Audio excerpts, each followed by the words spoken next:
Hello, friend. Have not seen you for a week or maybe a little bit less, and this video is going to be about something that I feel like everyone should think about once in their life, or they will hopefully hear it while they're watching my YouTube video.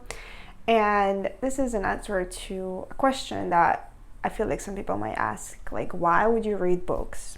What is so important about books? Why can't you get information somewhere else? Blah, blah, blah. And I am the person who thinks that you can get information anywhere you want, like in a different type of medium. It could be a video, it could be a book itself, like a written copy. It could be a podcast, it could be, whatever works for you.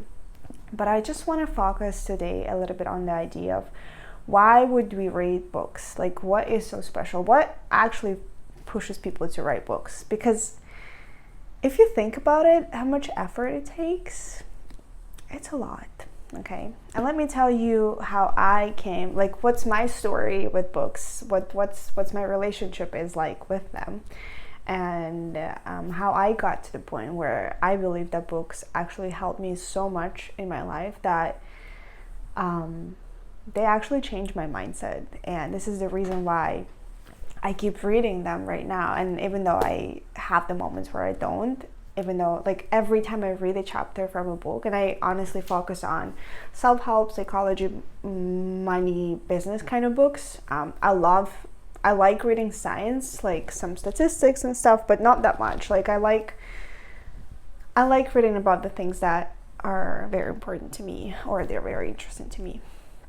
So I'm gonna start from my, like, teenage, early childhood years, where when I actually started reading, I had a very difficult relationship with books, very complicated, caused by my mother's request to read a lot. So she basically pushed me to read a lot, which obviously, when somebody's forced to do something, he or she doesn't like it. Like, nobody likes being forced to do something, right? So I was forced since I was, like, in my first grade till I was a teenager to read every single summer. And we had, like, this stupid list of books to read, like it's called, like, a summer book list that your school gives you, and you're supposed to go and pick up the books and read them. And those books were very boring for me. Like, they were not interesting, they were not educational, they were basically like poems and stories from, like, classic literature, which I feel like now I can appreciate much more than when I was 10 or 11 years old. Like, I understood nothing to be honest, and I remember, like, zero information from those books. But long story short, I was forced to read books, and you can only imagine how much resistance it built up during those years, and actually pushed me away from books till I was, like, 20. I remember, like, consciously kind of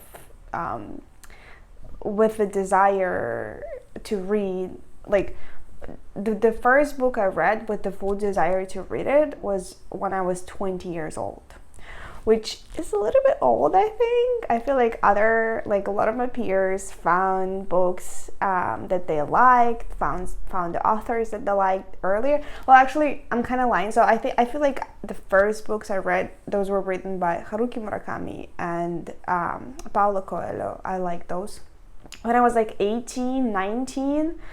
But more I got into reading when I was 20, which was only, like, 5 years ago, because I'm gonna be 25 this year. And I discovered books through a very, I feel like, interesting path. I think my first book that I read was The Quadrant Cash Flow. The guy who wrote Rich Dad and Poor Dad, I forgot his name, Kiyosaki. That book made a big influence, and then I was like, oh wow, there's so much knowledge in books. There's so much they have to tell to the world. And that's when this realization came to my mind, and this is probably going to take the rest of the video, but you have to hear it, okay? So when I was at university, I was writing research. My bachelor's degree required me to write a research on a chosen topic, and my topic was metaphors, blah blah blah. It doesn't matter. My topic was a topic. I picked a topic, and for me to write a 60-page, I think it was like 70 pages long thesis, it took me about a year to do the research on that topic, and the topic was very narrow. If you don't know how academic environment works, your bachelor thesis is very narrow, then you have master's thesis that's even more narrow, and then you have PhD that's even like very narrow, but you do the research for PhD much longer because you actually like trying to collect all the information that you know and then like compress it and then find the answer to your hypothesis. So bachelor thesis is narrow, and the amount of time it requires for the research is about 1 year. So again, PhD is about 4 years, I would say, of research. Bachelor's is 1 year. So during this 1 year of research, I've realized how much information we have. Like we have discovered a lot about the world. Obviously, there is a lot more to discover, but when you're trying to find an answer to one specific question, and it's even not that narrow, like there is still a lot. So long story short, it took me about a year to read like 50 academic articles, like, I don't know, 10 books on my topic, and like kind of like juice out the information that I needed into the 60 pages that I wrote. And my hypothesis was like very small. So going through that made me realize how much effort it takes to write the research, like to collect the knowledge and the data that we have, to understand and process it, and then to write the conclusion. Because basically the book or whatever you read is kind of like a conclusion of a thought, or like it's a thought process that comes to a certain conclusion. Like it's a certain message that somebody's trying to convey. And I personally love messages that inform and educate people. But I also sometimes like messages that are inspiring or just like make me feel more like I can relate to another person. But yeah, so a whole year, it took me like 12 months to write a 60-70 pages of my research. And then I realized what it actually takes to write a book. And it takes a lot. Usually books are more than 70 pages. And the more the book, like the more pages in the book, there is the bigger the depth of, I believe, of the depth of the information that the author goes into. Of course, this can be argued. I'm not saying that the correlation of the, like, how many pages you write and how much value you have is the ratio, but it is still a lot of work. But also, when you leave academic like environment, and you just become a person, like an adult, you have so many things going on in your life. And I feel like majority of the people that I read books of were in their like 40s and 50s and 60s, and they had a lot of experience, and they've seen a lot, and they've traveled a lot, they've met a lot of people. It kind of takes a lot again to like sit down and compress all this knowledge that you've gained throughout your life and put it into a book. But how fucking precious it is. Like, just imagine that somebody who is like way older than you are, has much more experience, researched a topic that you have no idea about. They have spent like years of their life collecting the data, analyzing it, processing it, and they were so passionate about it that they really wanted to like let the rest of the world know about the certain facts or certain things, that they sat down and spent, again, like I feel like certain, like majority of the books take a lot more than 1 year to write. So they took a year or maybe more of their life to write it down for you, and they made it available for a fairly affordable price. Majority of the books are like $10, $15, $20. Like, just imagine how much you can gain from reading the books, right? So that thought always inspired me, and like always, like that realization always pushed me to, like discover more and read more. And at times I still feel the resistance, because My mother forced me to read the books, and unfortunately that resistance sometimes is still there, no matter how much I realize of like the benefits books have. But yeah, like I usually overcome the resistance very quickly. It's like a little push. Every single time I read a chapter from any kind of book that I pick, I feel so much better. I have more clarity. I have more interesting ideas, because the more you read, the more information you get in your brain, and that information is kind of like fresh and new, and it's usually very clear, facts, and like it just like feeds your brain, feeds your mind with like good food, like when you read, you can like fresh up your, like update your software that's installed into your brain. I also found that a lot of the books that I read are related to self-help, and self-help books allow you to change the mindset. So when you read certain like thoughts, and basically I consider books are thoughts of somebody else, right? Like they've thought about it.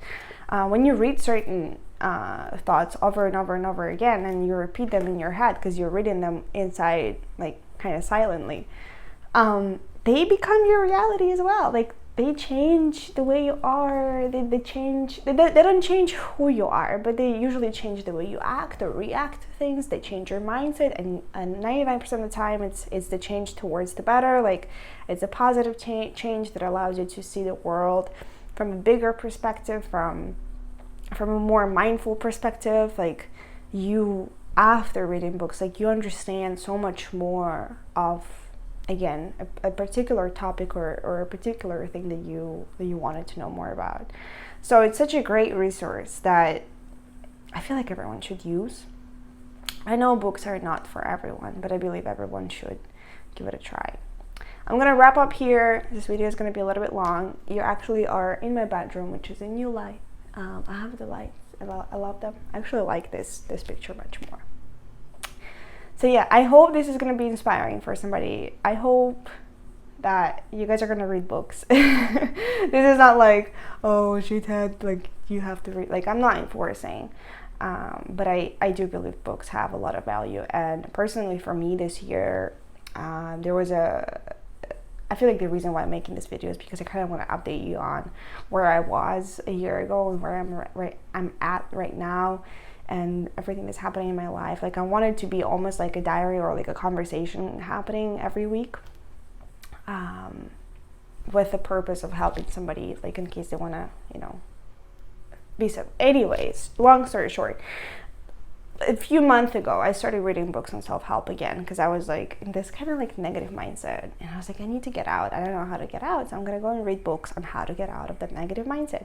And guess what? I've read a few books. I got out of that negative mindset. So now I'm like doing my YouTube channel, running business, like helping others, blah blah blah, like doing multiple things, and I feel really good.